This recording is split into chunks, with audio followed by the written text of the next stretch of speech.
Live Fresh AirPlaywburOctober 23, 2017 Updated October 23, 2017 207 PMLeland Melvin, a former NASA astronaut and NFL player, at WBUR.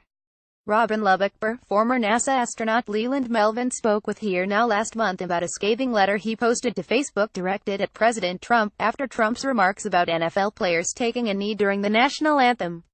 During the conversation, Melvin mentioned he is a rape survivor. Here Now's Robin Young speaks with Melvin at Astro Flow about why he decided to talk about his rape decades later, and his new book Chasing Space: An Astronaut's Story of Grit, Grace, and Second Chances.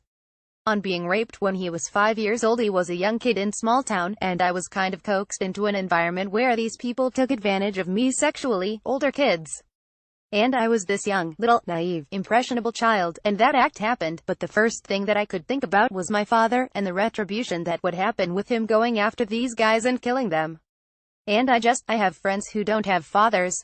And I saw my father being taken away. I saw that whole thing playing out in my head, and I was just like, wow, I want my dad.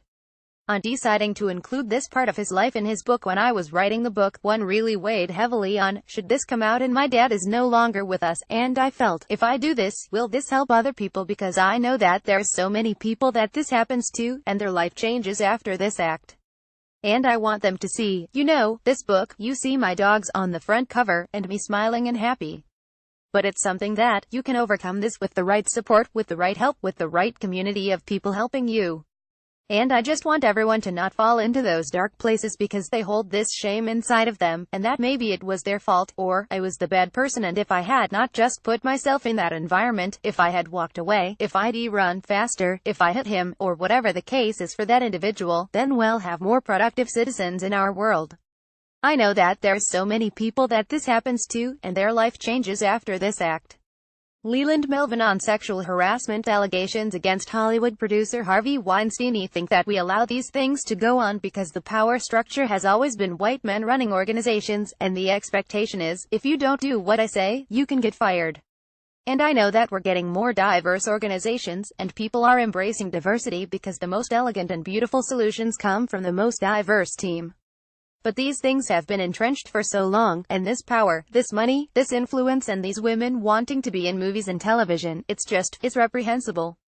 On certain things that trigger memories of the rape. I remember when I used to come back from college, and I was looking around the neighborhood, and would see certain things, and it would kinda trigger that, oh my goodness, that happened, and maybe I wanted to more quickly go back to school, just to get away from that environment. But it was a day that I saw the assailant, and I had forgiven him. I had forgiven him a long time ago, because I saw that he had children, and I just hoped and prayed that his children weren't taken advantage of like that by him. And I think, time heals all things. If you have that support and the community around you to help you get through that tough time, then you have to make sure that other people can get through it, too. This segment aired on October 23, 2017.